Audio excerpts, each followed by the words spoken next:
뚜뚜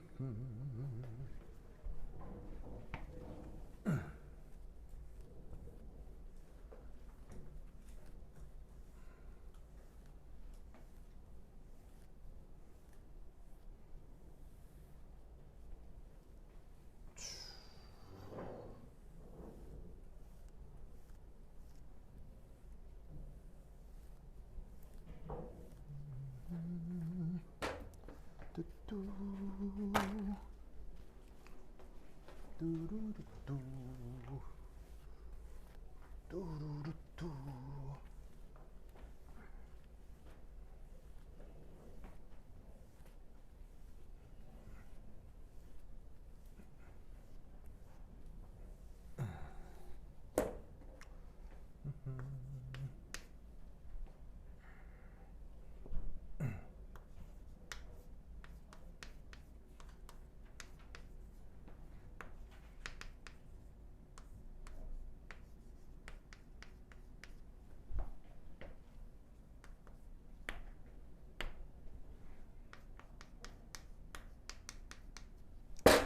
아.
오케이. 좋아. 자, 여러분, 내 목소리 잘 들려요?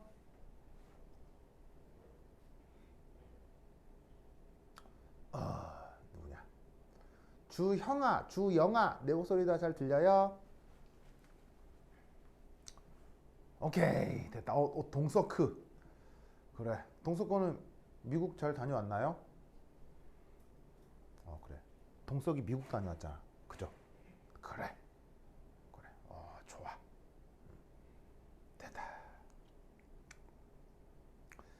자, 이제 요거 그다음 몇 중요하다. 이거 한번 봅시다.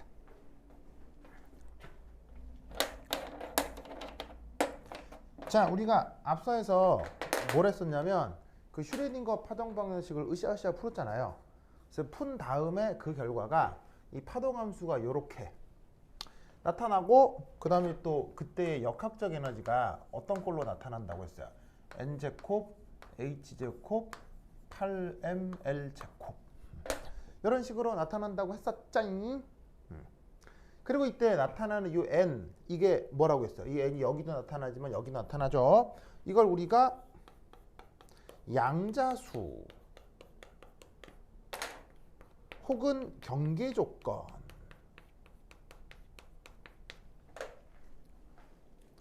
기억나시죠? 그게 나와 있는 녀석의 어떤 물리적 성격상 1, 2, 3, 4의 잔수가 돼야 된단 말이에요. 그래서 그 중에 몇 개를 지금 이런 식으로 그려본 거예요. 뭐 잔수는 계속 나갈 더 커질 수 있으니까 더 있을 건데 그 중에 이제 몇 개만 요래 그려보았다 이란 말이지. 알겠죠? 그럼 여기서 뭐가 됐건 n이 뭐가 됐건 그냥 이 함수는 사인 함수라고요. 그럼 여러분들은 뭐 수학 시간에 사인 함수의 개형을 충분히 배웠을 거니까 지금 요 그림만 봐도 뭔지 알 거예요. 그래서 주양자수가 1일 때 1 넣었을 때 사인 L분의 파이 x를 이렇게 표현할 수 있고요. 그리고 이때 당연히 여기서부터 요까지가 바로 정의역 0에서 L을 의미한다. 이렇게 생각하면 되겠습니다. 바로 지금 얘가 어디 들어있냐면 0에서 L 사이에 들어있잖아요. 그 0에서 L 사이에 들어있는 그 입자의 경우 지금 파동함수를 이런 꼴로 이렇게 표현해 볼 수 있다 이런 얘기지. 그것에 대해서 n이 1일 때, 2일 때, 3일 때, 4일 때 여기 놓고 사인 함수의 성격을 고려해서 그리면 이게 달 거라 이런 말이에요. 무슨 말 알겠죠? 물론 또 이때 이 b는 또 이렇게 바꿔도 되겠네요. 이렇게 해도 되고 그냥 b로 나타내도 뭐 큰 상관은 없어요.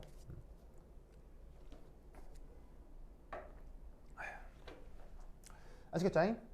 그러면 이제 우선 여기서 나타나는 특징은 첫 번째 n이 1, 2, 3, 4 증가할수록 자, 이 n이 뭐냐면 요 역학적 에너지 요거 역학적 에너지 이거거든요. 그러니까 지금 역학적 에너지를 얘기하는 거예요. 당연히 n이 커질수록 그 역학적 에너지는 증가해요, 감소해요? 증가하고 있죠. 증가하고 있죠. 당연한 지금 결과를 보여드리고 있어요. 그리고 또 여기서 여러분들이 반드시 기억해야 될 사실은 또 뭐냐? 바로 요코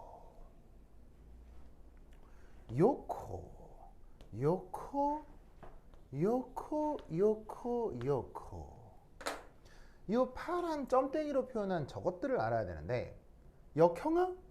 저 파란 점땡이 뭐지요? 분명 들어본 말입니다. 저 파란 점땡이들이 뭘까요? 자, 지금 얘들은 사인 함수이기 때문에 이 상태로 함수가 고정되어 있는 게 아니고요. 실제로는 사인 함수의 특성상 이렇게 위아래로 진동하고 있다. 이렇게 생각하면 되거든요. 무슨 뜻인지 알겠죠? 시간에 따라 이제 함수의 변형을 표현한다면 이렇게 위아래로 이렇게 진동하고 있다. 이렇게 생각을 해도 좋아요. 그렇다면 주어져 있는 요런 점, 요런 점, 요런 점, 요런 점, 요런 점 이런 걸 뭐라고 해? 그걸 바로 노드. 우리말 번역은 마디.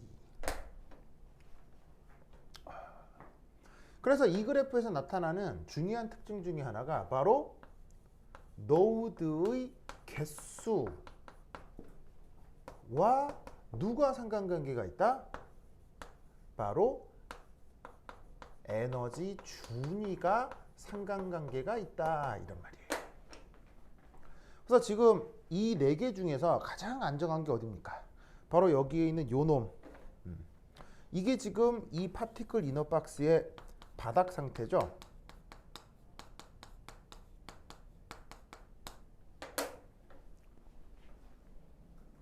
무슨 말 알겠죠?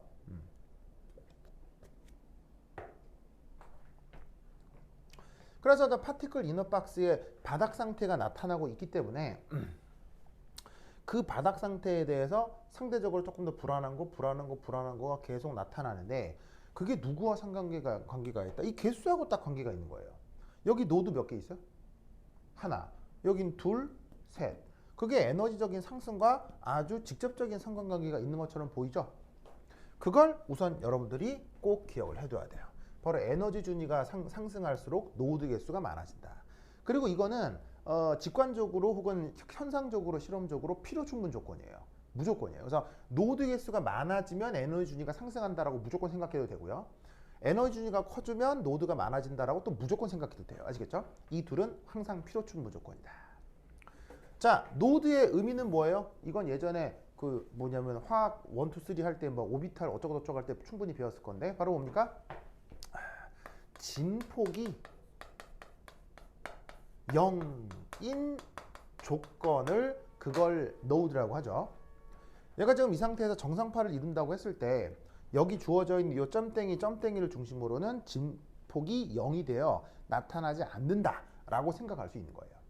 그게 이 파티클 유닛박스에서도 이렇게 노드로 나타난다라고 생각할 수 있는 것입니다. 아시겠죠? 이걸 꼭 기억해 두시기 바랍니다. 자, 그 다음 여기서 또 하나 알아둘 건 바로 입니다. 두 번째는 이거예요. 이 경우 바닥 상태 에너지 준위. 그게 지금 누구예요? 바닥 상태 에너지 준위가? 이거잖아요. 바닥 상태라고 하는 게 가장 안정한 상태를 뜻하고 영어 표현으로는 뭐라고 하죠? 여경아? 바닥 상태 영어로 뭐라고 해요? 뭐라고 해요? 몰라. 허허이. 자, 영어 표현으로는 ground state라고 합니다. ground state. 바닥 상태를 영어로 부른다? 그렇지. 여경아? 여경이 혹시 체벌 받아본 적 있어요? 없어요? 체벌. 있어요? 헉? 누가 여경이한테 여경이처럼 착질한 학생이 누가? 엄마. 뭐 등짝 스매싱 이런 거야? 그래요? 뭐 하여튼 뭐. 자, 이 체벌이라는 말이 있는데 이 체벌이라고 하면 글쎄요. 그 요즘 한국에서는 되게 부정적인 의미로 쓰이죠. 예를 들면 막 옛날 영화 같은 거 보면요, 막 선생님들이 막 애들 막 엎드려 뻗쳐 시켜놓고 막 엉덩이 때리고 막 이런 거 생각하고 실제로 나도 굉장히 많이 맞아봤어요. 그러니까 나는 80년대 초등학생이었고요. 그때는 초등학교도 없어서 국민학교. 80년대 국민학교를 다녔기 때문에 그 이후 뭐 중학교 뭐 고등학교를 거치면서 뭐 선생님들한테 수도 없이 맞아봤어요, 진짜로. 마치 그게 당연한 것처럼 이렇게 착각을 하며 살아오기도 했는데 그러다 보니까 이제 우리 사회에서는 체벌하면 매우 되게 네거티브한 생각을 하지만 그런데 청소년기 교육 있죠? 청소년기 교육이라는 게 뭐예요? 바로 중고등학교 교육이요. 그땐 무조건 체벌이 있어야 됩니다. 무조건 있어야 됩니다. 교육학적으로요. 이상하게 느껴지죠? 요즘은 선생님이 애들 때리면 어떻게 돼요? 경찰 오죠? 무슨 말 알겠어요? 그게 당연하다. 무슨 말이? 이 체벌은요, 인간의 문화권에 관계없이, 인간이라면 그게 뭐 서양 문화권이건 동양 문화권이건 관계없이 청소년기 교육에는 항상 나타납니다. 무슨 말 알겠어요? 그리고 그건 아주 다양한 형태로 나타납니다. 왜냐하면 청소년기 교육의 핵심은 바로 인간 사회의 규범을 배워가는 과정이에요. 규범과 약속. 이 규범과 약속을 인간이 뼈에 아로새기기 위해서는 이게 없으면 안 돼요. 그리고 이 과정이 없으면 나중 성인이 됐을 때 심각한 사회 문제가 발생할 수 있기 때문에 청소년기에는 무조건 이걸 아로새기기 위한 체벌이 있습니다. 근데 그게 과거 우리나라 군사 독재 시절에 했던 학생들을 엎드려 뻗쳐놓고 막 두드러 패고 이건 체벌이 아니라 폭력인 거고요.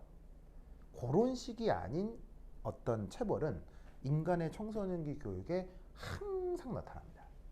이 체벌이라고 하는 건 뭐냐면요. 바로 육체를 구속하는 형태로 어떤 육체의 자유를 빼앗는 형태로 항상 주어지게 되어 있습니다. 그럼 이렇게 얘기하니까 너무 좀 의리하잖아요. 이 뭐냐? 여러분 미국 영화 같은 거 보면 거기도 미국에도 청소년기가 있고 미국에도 부모님 있잖아요. 그럼 애들은 항상 말썽을 피우게 돼 있죠? 물론 어른들도 말썽을 피우지만 어찌됐건 그러면 애들이 말썽 피웠을 경우 엄마들이 뭐 어떻게 해요? 엄마들이 너 오늘부터 TV 시청 금지 이런 거 하잖아요. 그 TV 시청 금지를 당했다고 학생들이 인권을 침해당했기 때문에 헌법 소원을 한다 이런 거 들어본 적 있어요? 엄마가 나 TV 못 보게 해서 헌법 소원을 해 그런 거 들어본 적 있어? 없지. 그런 게 체벌이에요. 여러분 어른한테 너 TV 시청 금지하면 어른들이 눈이나 깜짝하겠어요? 근데 애들이니까 그런 게 통하는 거예요. 그런 게 체벌이에요. 그럼 이제 그런 그 미국식 가정에서 부모님들이 애들한테 할 수 있는 최고의 체벌 그게 뭐야? 우리나라에선 컴퓨터 사용 금지고요. 무슨 말 알겠죠? 그리고 미국 같은 데는 바로 외출 금지예요. 미국 영화 같은 거 보면 애들 망설병 쓸 때 예를 들면 뭐 이런 거 있잖아. 너 외출 금지 이거 있잖아요. 그런 게 다 체벌이에요. 어른한테 외출 금지 해봐요. 웃기시네 이럴 거 아니에요. 근데 애들한테만 통하는 거라. 그러니까 체벌이야. 알겠죠? 그러니까 여러분들이 체벌이라는 것의 개념을 잘못 알고 있기 때문에 부정적이라고 생각하는데 나중에 여러분들이 엄마 아빠가 됐을 때 하게 될 겁니다. 알겠죠? 예. 왜냐면 이건 인간이라면 당연히 겪어야 되는 것이기 때문이에요. 알겠죠? 예. 다만 이걸 폭력과 체벌을 구분 못하는 사람들이 있기 때문에 문제가 되는 거지. 이거는 반드시 청소년 교육이 있어야 됩니다. 방금 얘기했던 외출 금지. 그걸 영어로 뭐라고 한다? 영어로? 너 오늘부터 외출 금지. 그 영어로? 바로 You are grounded예요. grounded. 이게 과거분사형으로. You are grounded. 무슨 말이에요? ground가 땅이잖아요. 근데 그걸 동사형으로 썼다는 얘기는 너 네 방바닥에 붙어 있어 이런 얘기예요. 그게 외출 금지예요. 무슨 말 알겠죠? 이 ground가 일상생활에서는 그런 뜻으로 쓰이는 거예요. 뭔가가 방바닥에 붙어 있는 거니까 방바닥에 붙어서 뭔 짓을 하겠어요? 알겠어요? 그러니까 그게 가장 아무것도 못하는 안정한 상태다라는 뜻으로 영어 표현으로 이렇게 쓰는 거예요. 역형 알겠죠? 오늘 영어 단어 하나 배웠습니다. 알겠죠? 하여튼 그렇다. 자, 그러면 이제 어떻게 되느냐? 이 바닥 상태 에너지 준위가 지금 어떻게 돼요? 이 원으로 나타나죠. 무슨 말 알겠어요? 그게 지금 저기서 숫자로 치자면 1제곱 곱하기 h제곱 오버 8ml 제곱인데 이 바닥 상태 에너지 준위가 지금 0이 아닌 이유가 뭘까요?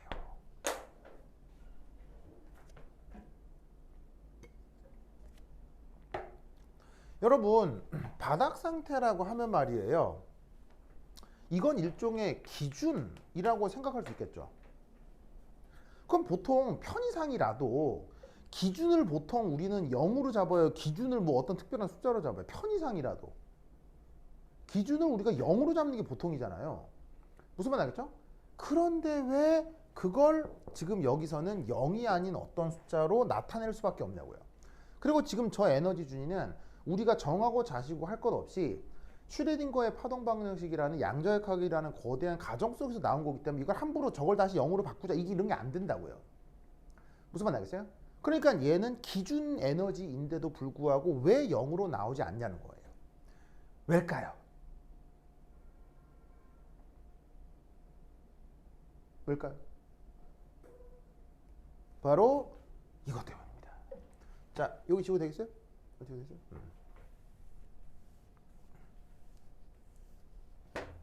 자, 지금의 입자는 그 위치를 대략 정할 수가 있죠.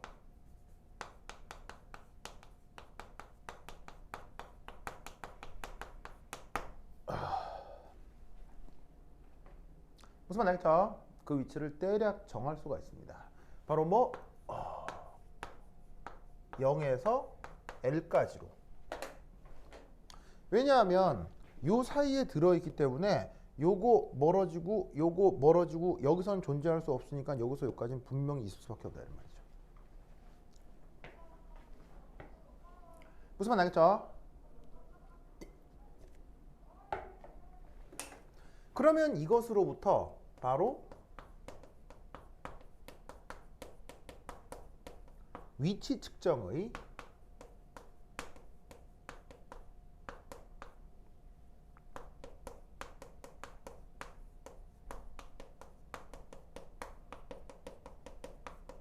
위치 측정의 불확정성을 알 수 있게 되는 거예요. 기억나요? 불확정성? 여러분, 불확정성. 이 뭐죠? 불확정성? 불확정성 뭐예요? 불확정성. 바로 측정의 표준 편차라고 했죠.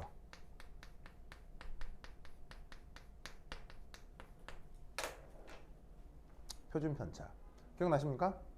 그래서 이 표준 편차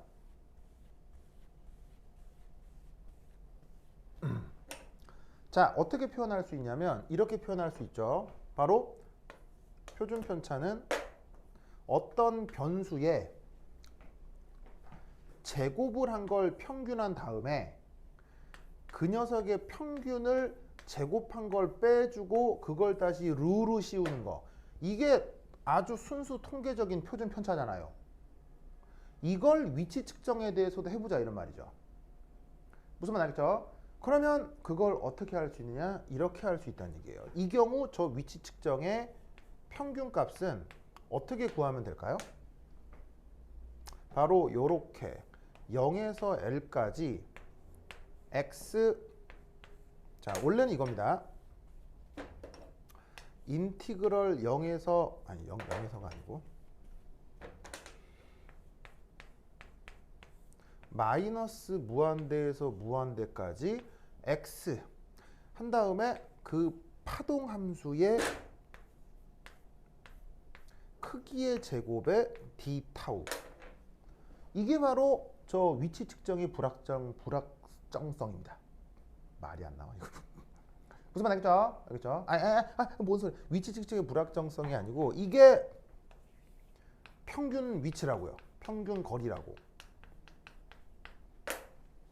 그래서 어떻게 된다? 파이 제곱이 확률 밀도 함수니까 확률 밀도 함수에다가 그 변수를 곱해서 무한정 적분을 한 게 그게 바로 평균 거리가 된단 말이에요.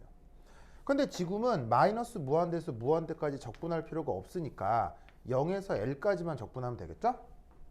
그리고 이때 주어져 있는 이 파동함수의 제곱이 지금 이런 꼴로 주어지니 이 경우는 L분의 2 곱하기 사인 제곱 L분의 n파이 x의 dx 이렇게만 적분하면 되는 거예요. 왜냐하면 지금은 몇 차원이니까요? 1차원이니까 이렇게만 적분하면 된다는 얘기예요. 그러면 지금 이거는 값이 나오는 적분이에요? 값이 안 나오는 적분이에요? 값이 나오는 적분이에요. 그리고 내 기억으로 고등학교 미분적분 시간에 사인 함수에 다항 함수 곱해져 있는 거 적분 이거 되거든요. 즉 여러분의 수학 시간 실력으로 충분히 할 수 있는 적분이라고요. 무슨 말인지 알겠죠? 그 다음 뭘? 거리의 제곱의 평균. 이거 어떻게 구하면 되겠어요? 얘는 인티그럴 0에서 L까지 이 파티클 이너 박스는 x 제곱 한 다음에 L분의 2 사인 제곱 L분의 n파이 x의 dx. 이걸 적분하면 된다고요. 이렇게 다항함수의 차수가 커질수록 계산이 조금 많아지긴 하지만 불가능한 계산이 아니라 다 할 수 있는 계산이라고요. 그럼 이 말은 무슨 말이냐면 여러분들은 바로 하이젠베르가 얘기하는 그 불확정성 원리의 그 불확정성을 진짜로 양자역학적으로 이렇게 계산해 볼 수 있는 거예요. 무슨 말 알겠죠? 이걸 하이젠베르그는 델타 X라고 한 거예요. 그냥 고전 통계학으로는 시그마라고 하는 걸 하이젠베르그는 이걸 델타 X라고 한 거라 이런 말이지. 무슨 말 알겠죠? 알겠죠? 그렇다면 이 구체적인 계산은 여러분들이 한번 트라이를 해보시고요. 알겠죠? 그럼 이것으로부터 우리는 뭘 할 수 있다? 두 번째, 당연히 운동량 측정의 불확정성도 나타날 수밖에 없다 이런 말이에요.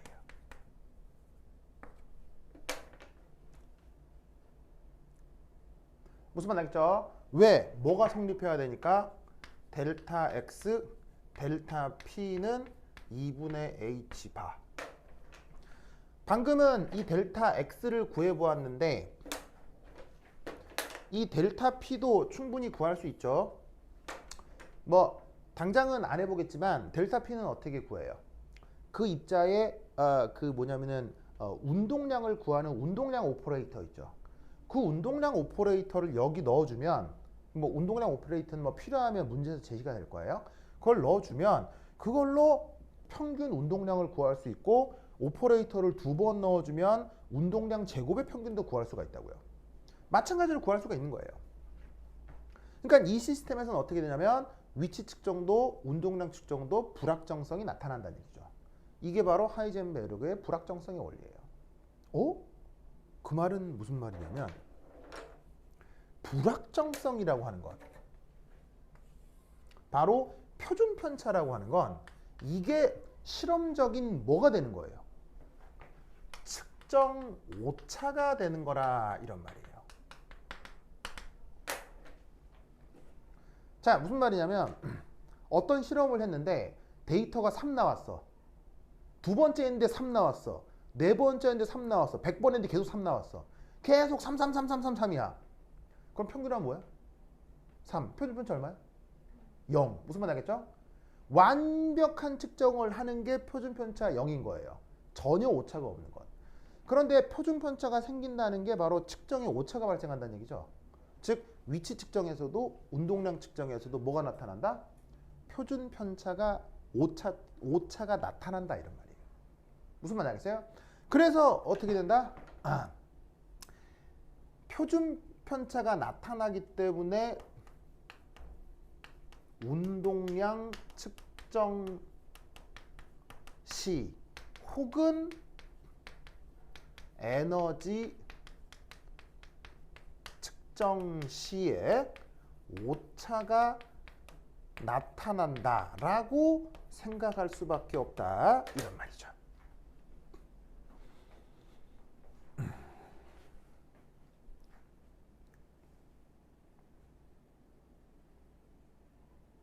뭔 말인지 아시겠죠? 알겠죠? 그런데 갑자기 운동량 얘기하다가 난데없이 에너지가 나온 이유는 여러분 에너지 중에서 대표적으로 운동 에너지는 이렇게 표현되죠? 즉 사실 운동량을 표현한다는 거는 에너지의 일부를 측정한다는 거예요. 무슨 말 알겠죠? 특히나 지금은 위치 에너지가 있어요, 위치 에너지가 없어요? 0에서 L 사이는. 아까 0에서 L 사이는 위치 에너지 아예 없다고 했죠. 그럼 사실 이 시스템은 역학적 에너지를 구하라는 게 결국 뭘 구하라는 얘기겠어요? 운동 에너지를 구하라는 얘기인 거예요. 그러니까 운동량을 구한다는 건 이 시스템에서는 바로 그냥 에너지를 구한다는 얘기죠. 그러면 운동량 구할 때 불확정성의 측정의 오차가 발생한다는 얘기는 에너지를 측정할 때도 그 측정 오차가 나오게 돼 있다 이런 말이지. 무슨 말 알겠죠? 오차가 필연적으로 나타난다는 얘기예요. 무조건 알겠어요? 그 오차 덕분에 이런 식으로 그라운드 스테이트에서 영위하는 에너지가 나타나는 거예요. 무슨 말 알겠어요? 이게 일종의 측정 오차가 반영된 에너지라는 얘기인 거죠. 무슨 말 알겠죠? 그래서 저런 시스템에서는 바닥 상태 위치 에너지가 0이 아니게 나오는 거예요. 왜냐하면 일부의 위치 측정과 운동량 측정에 무조건의 표준 편차가 나와야 되기 때문에, 그러니까 표준 편차가 등장하기 때문에 그만큼의 오차가 발생한다고요. 그래서 그만큼의 오차만큼 에너지가 이상하게 측정이 돼 버리니까 그게 그렇다고 에너지가 마이너스로 측정되지는 않을 거 아니에요. 마이너스 에너지는 없을 거 아니에요. 에너지는 무조건 양수로 측정될 텐데 오차만큼 이상하게 툭 튀어나올 거라고요. 그러니까 예를 들면 바닥 상태에 대한 에너지를 측정을 할 때 오차가 전혀 없다면 바닥 상태는 무조건 00000으로 측정이 돼야 돼요. 에너지가 마이너스로 측정되면 이건 틀린 측정이고 이건 안 되는 거고. 그런데 오차가 발생한다는 얘기는 00000 하는데 갑자기 이러면 플러스 3, 00000 플러스 5 이렇게 측정이 되는 거야. 그러면 3이나 5로 약간 측정되는 게 그게 오차겠지. 그 오차마저도 평균하면 데이터의 일부가 되잖아. 그게 바로 저 바닥 상태 에너지가 돼버린다는 얘기예요. 무슨 말인지 알겠죠? 그래서 이 파티클 이너 박스에서도 하이젠베르그의 불확정성 원리에 대한 해석을 이런 식으로 할 수가 있다고. 이거 논술하라는 문제를 내는 교사도 있어요. 무슨 말인지 알겠죠? 되게 유명한 교사들이 있는데 이런 거 내는 교사들이 있는데 이게 특히나 여러분 학교에서 이노 교사 같은 경우는 그리고 유희 교사 같은 경우는 이런 걸 낼 가능성이 아주 다분한 사람들입니다. 이 내용을 꼭 기억해 두시기 바랍니다. 이렇게 알겠죠? 오케이 됐다. 자, 그 다음 살펴보자. 이거 다 썼죠? 다 썼죠? 자, 필기 마무리하시고 보자.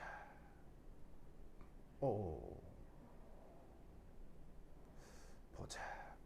동서크 지금 내가 한 얘기 이해했어요? 동서크 지금 자는 거 아니죠? 잘 듣고 있죠?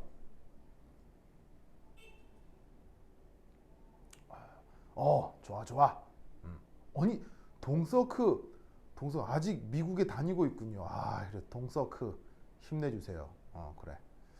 그리고 계속 한번 알아봐고 미식축구 강의 들을 수 있는지 가서 알아봐요 자꾸. 그래. 하여튼 그러다. 자 보자. 자 나 적었죠? 자 이제 필기 마무리합니다. 자 지운다잉.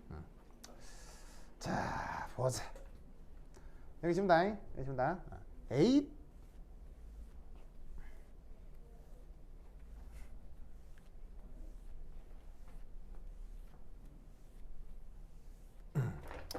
자, 그 다음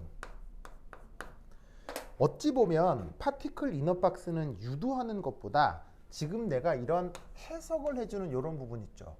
이게 진짜 중요해요. 저게 중요하겠죠? 저게 어쩌면 여러분 인생 전체의 철학을 바꿀 수도 있는 위대한 설명 방법이에요. 특히나 이 4번이 그런데 한번 봅시다. 자, 여기서 뭐냐면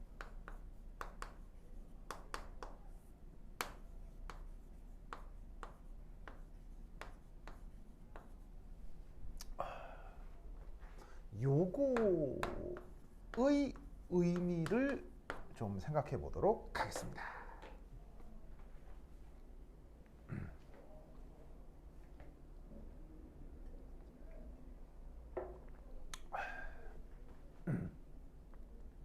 보이시죠? 저걸 한번 생각해 보도록 하겠습니다.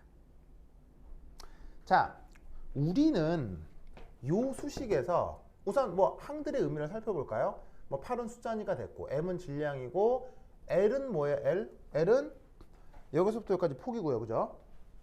그 다음에 h는 플랑크 상수이기 때문에 우리는 어떤 생각을 하냐면 얘는 다 상수고 결국 누구에 대한 생각을 하게 되냐면 바로 이 양자수 혹은 저 경계 조건에 대한 생각을 하게 된단 말이에요. 무슨 말 알겠죠? 근데 요 수식에서는 오히려 저 n보다 더 중요한 요소가 있어요. 바로 이게 중요합니다. L. 자, L이 뭐임? 바로 저기에 있는 저 0에서 L까지의 저 파티클 이너 박스의 폭. 알겠죠? 저게 사실은 억수로 복수로 중요합니다. 역형을 알겠죠? 자, 그럼 이게 왜 중요하냐? 우선 첫 번째 1. 잘 봐요. E1 그게 누구야? 바로 이거 그러면 값이 뭐냐면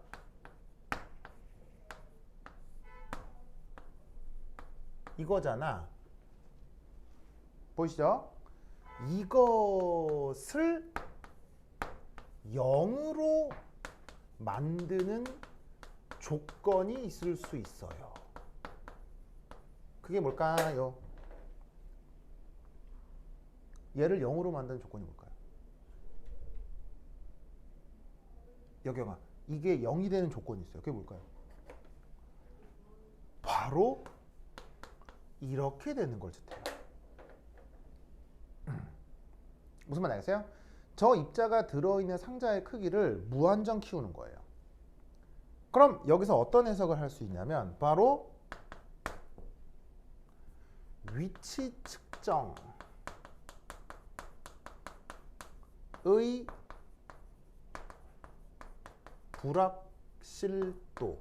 불확실도 델타 X가 뭐가 된다고 생각하면 될까요? 이게 뭐가 된다고 생각하면 될까요? 자, 입자가 저 우주 끝에서 저 우주 끝에 어디서든 다 있을 수 있어. 그런 입자의 위치를 측정했더니 표준 편차가 나오겠지. 입자가 저기서 다 있을 수 있어. 자유롭게.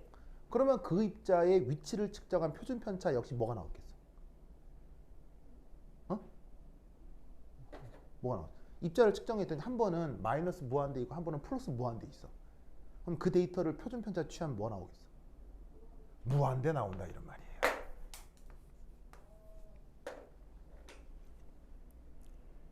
무슨 말 알겠죠? 그렇다면 여기서 운동량 측정의 불확실성은 어떻게 되겠습니까? 0으로 수렴할 수 있다 이런 말이에요. 왜냐하면 불확정성의 원리에 의해서 이런 관계가 성립해야 되죠.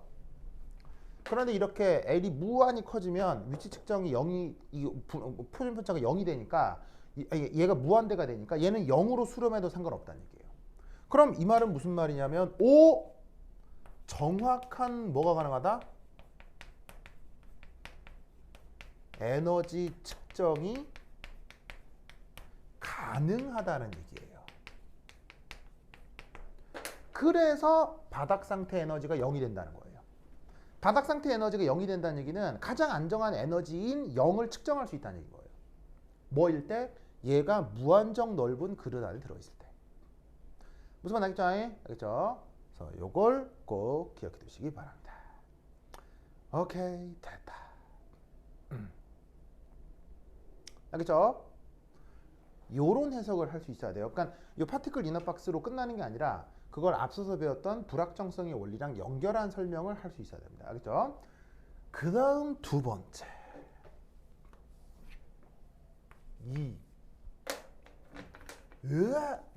이거 중요하다니.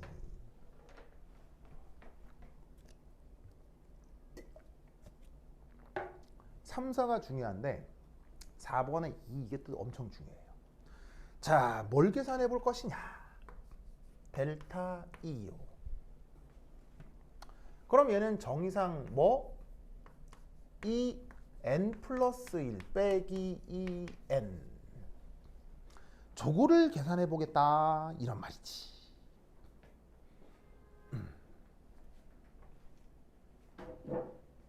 아시겠죠? 자, 그럼 쟤는 어떻게 계산해요? 의외로 간단하게 계산할 수 있습니다. 별거 아니고요. 여기 있는 요 수식에 이걸 적용해서 그대로 풀면 되지. 그럼 얘는 n 플러스 1에 뭐 이렇게 써볼까? 얘는 이제 어떻게 할 수 있냐면 바로 n 플러스 1에 제곱 빼기 n 제곱 한 다음에 상수로 묶고 8ml 제곱분의 h 제곱 뭐 이렇게 쓰면 되겠지.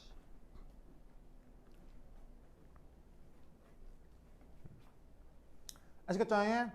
알겠죠? 자, 그럼 쟤를 쭈루룩 계산하면 뭐가 나오겠음?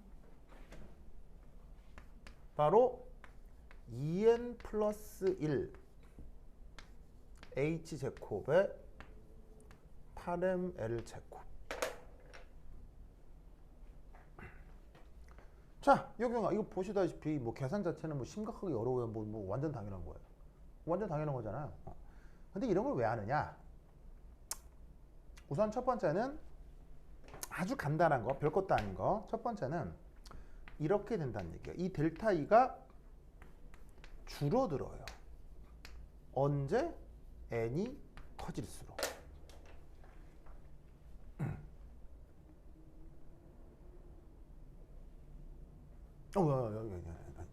뭔 소리야? 뭔 소리? 커져요.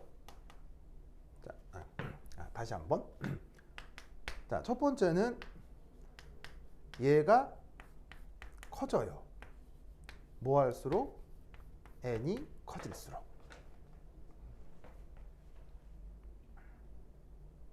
자, 뭐 이건 특별한 게 아니죠. 그냥 수식에서 나오는 거라서 저 파티클 이너 박스 같은 경우는 1에서 2 사이 에너지보다는 2에서 3 사이 에너지가 더 커진다는 얘기예요.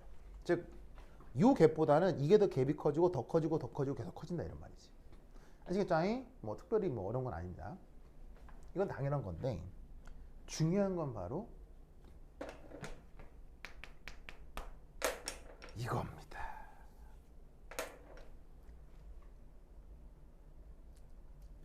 이겁니다. 자, 뭐냐? 이거예요. 이 에너지의 차이가 0이 됩니다. 뭐 할 때? L이 무한대로 수렴할 때, 무한대로 발산할 때.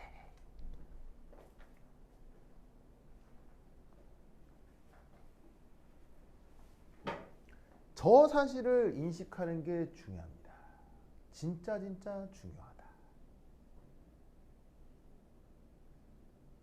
자, 저거 아시겠어요? 뭐 되게 당연한 얘기죠. L이 지금 분모에 있기 때문에, 그리고 분모의 제곱항으로 있기 때문에 L이 막 커지면 N이 커지는 것을 추월해요. N은 1차고 L은 2차니까요. 그러니까 L이 무한대로 커지면 N이 아무리 커져도 저 에너지 차이는 0으로 수렴할 수밖에 없어요. 아시겠죠?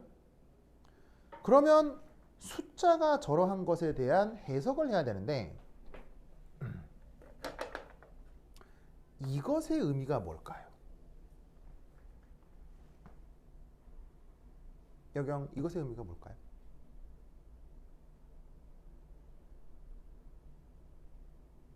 이게 뭘까요?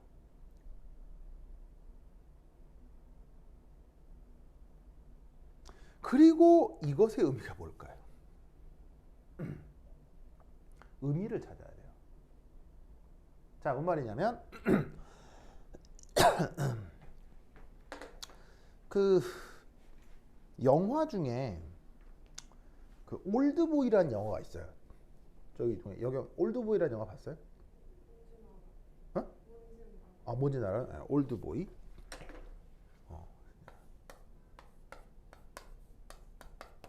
바로 이제 그 한국을 대표하는 몇몇 감독 있죠. 그 중에 요즘은 누구? 요즘은 봉은 지금 뭐 거의 전 세계적인 거장이죠. 그래서 봉이 그 뭐냐 저기 저번 달에 그 칸 영화제 개막한 거 알아요? 네, 개막식을 봉이 했죠. 개막식 축사를 봉이 했는데 놀라운 건 자, 칸이면은 지역적으로 어디예요?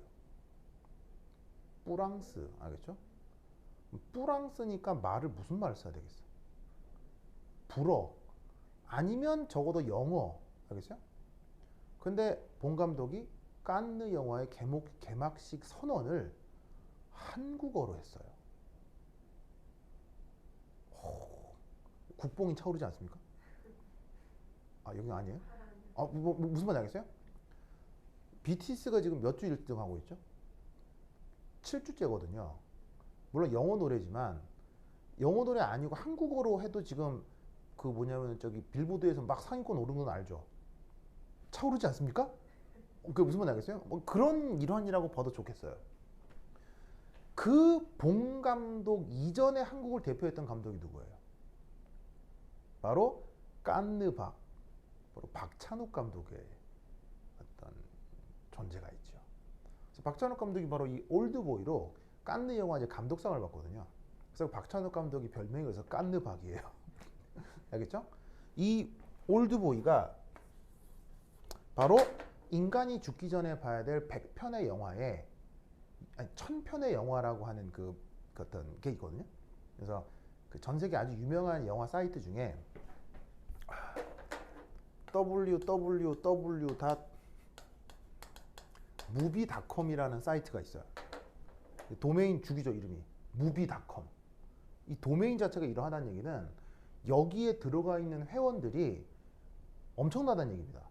그래서 이 movie.com 사이트는 전 세계 모든 영화 감독, 배우, 스텝, 그리고 일반인 덕후들까지 다 들어있는 전 세계적인 사이트예요.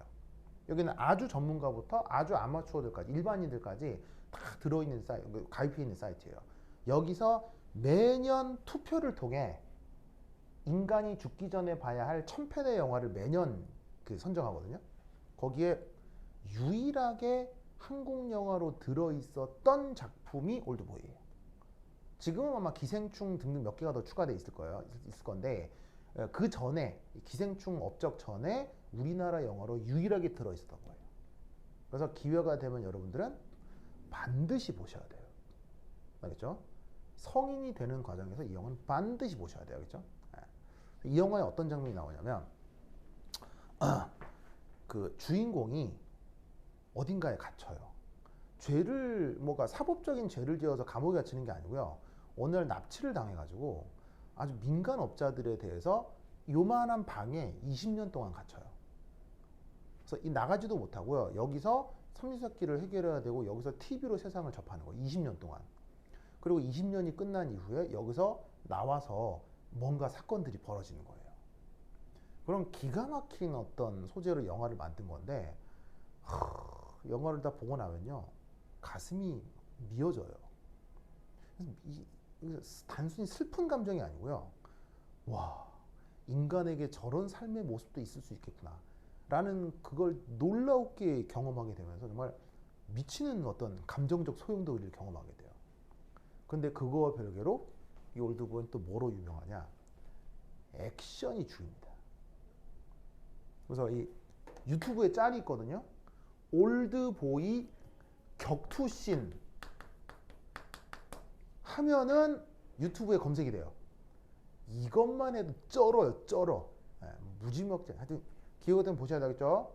자, 그럼 여기서 누군가 여경이한테 여경아, 여경이 너를 가둘 거야. 10평 방에 앞으로 평생. 자, 이렇게 누가 얘기를 하면 그냥 기분 어때요? 꿀꿀하죠. 뭐 미친놈 아니야? 이럴 거 아니에요. 자, 근데 다시 얘기해 볼 거예요. 여경아, 너를 가둘 거야. 앞으로 평생 지구에. 라고 얘기하면 느낌이 어때요? 뭐 아무런 느낌이 없잖아요. 무슨 말인지 알겠어요? 무슨 말인지 알겠어요? 이게 무슨 말일까요? 잘 봐요. 지금 이 입자는 0에서 L 사이에 뭐 하고 있다고 볼 수 있겠어요? 갇혀 있다라고 볼 수 있겠죠?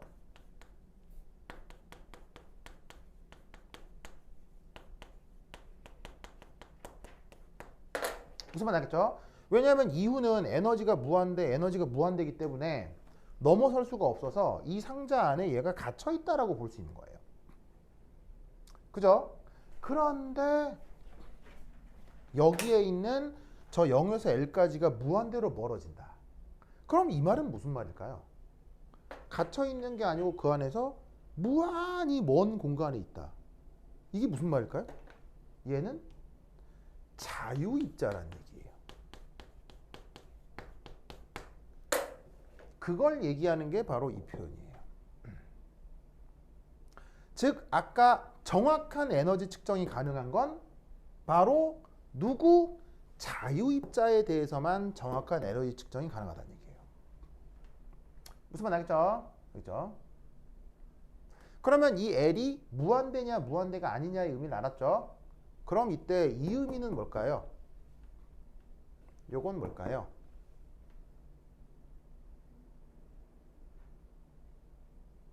자, 요렇게 주양자 수가 1일 때, 2일 때, 3일 때, 4일 때 에너지 준위가 나타나잖아요. 이런 에너지 준위를 우선 우리는 뭐라고 얘기하냐면 불연속적인 에너지준이라고 해요. 맞나요? 뭐 할 때? 속박돼 있을 때. 자, 근데 델타 E가 0이 된다는 건 무슨 말이냐면요. 어떤 상태와 그 다음 상태의 에너지가 0으로 수렴한다는 얘기예요. 이게 뭘 얘기하는 걸까요? 어떤 상태와 그 다음 상태의 차이가 0이래요. 0으로 수렴한다. 이게 무슨 말일까요? 연속적 에너지 상태라는 얘기예요.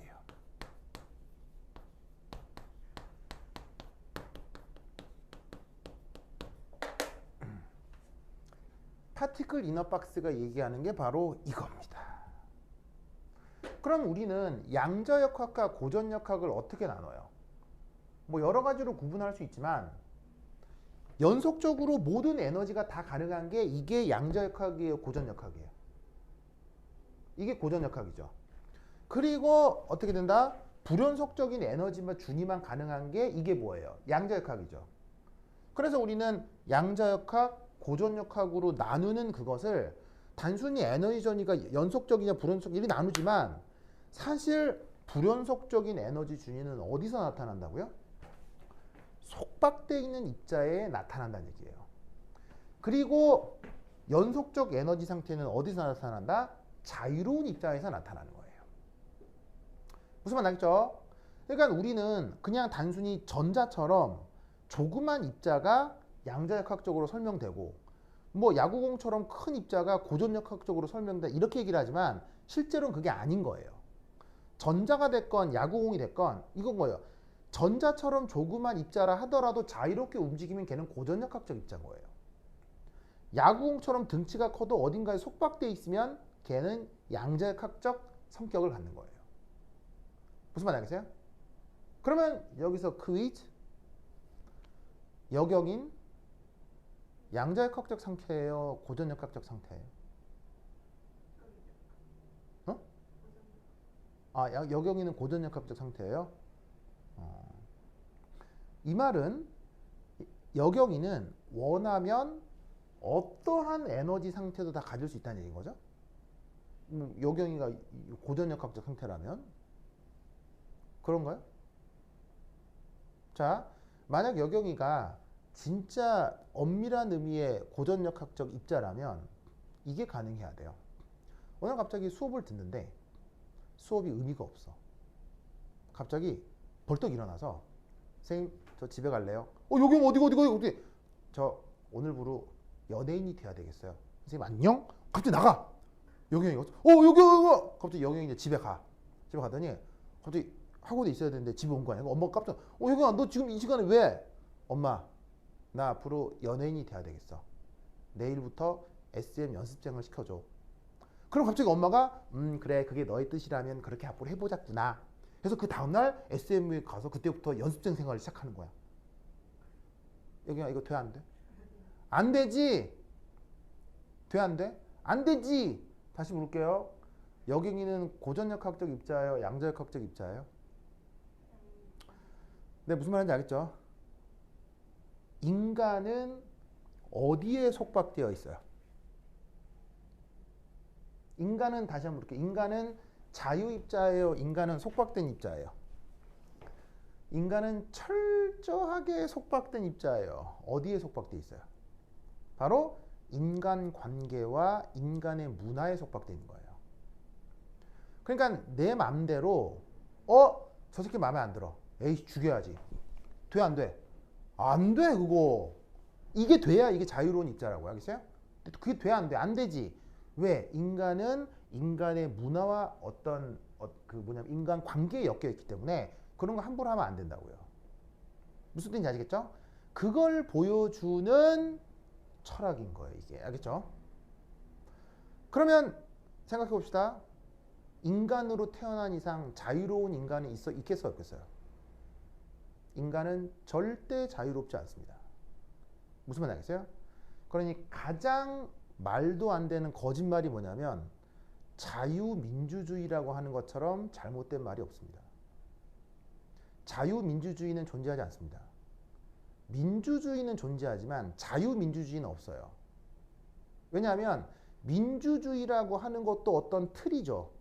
그 틀 안에서 인간이 지켜야 되는 규범이 있잖아요. 민주주의 사회니까 내 마음대로 해야 돼. 민주주의 사회니까 내 쟤 죽여도 되겠네? 안 되겠지. 그리고 민주주의 사회니까 내가 하고 싶은 대로 뒷돈 받고 내가 하고 싶은 대로 비리 저지르고 돼요, 안 돼요? 안 되지. 즉 자유민주주의란 말은 허황된 말이에요. 민주주의는 가능하지만 자유민주주의는 없어요. 그런데 우리는 때때로 자유민주주의 이런 이상한 얘기를 듣죠. 그런 얘기하는 사람을 의심해야 돼요. 무슨 말 알겠어요? 아주 나쁜 의도로 하는 말일 수도 있어요. 알겠죠? 내가 이제 좀 더 자세히 얘기 안 할게요. 그렇죠? 할 수 있지만 자, 이게 노벨상이 우리에게 가르쳐주는 지혜예요. 무슨 말 알겠어요? 몇몇 정치들이 짓거리는 그런 정치 철학이 제대로 된 거겠어요? 노벨상의 철학이 더 중요하겠어요? 무슨 말인지 알겠죠? 알겠죠? 네. 그걸 얘들이 가르쳐 준다. 다시 이제 이 역학적인 표현을 하자면 반드시 기억하셔야 돼요. 자유입자의 경우 연속적 에너지 상태가 가능한 거고요.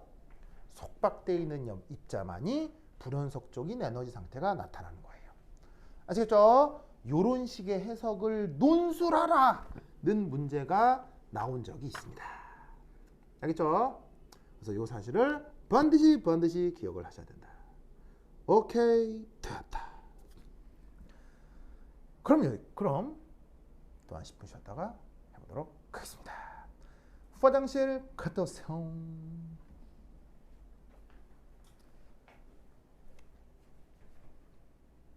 뽕.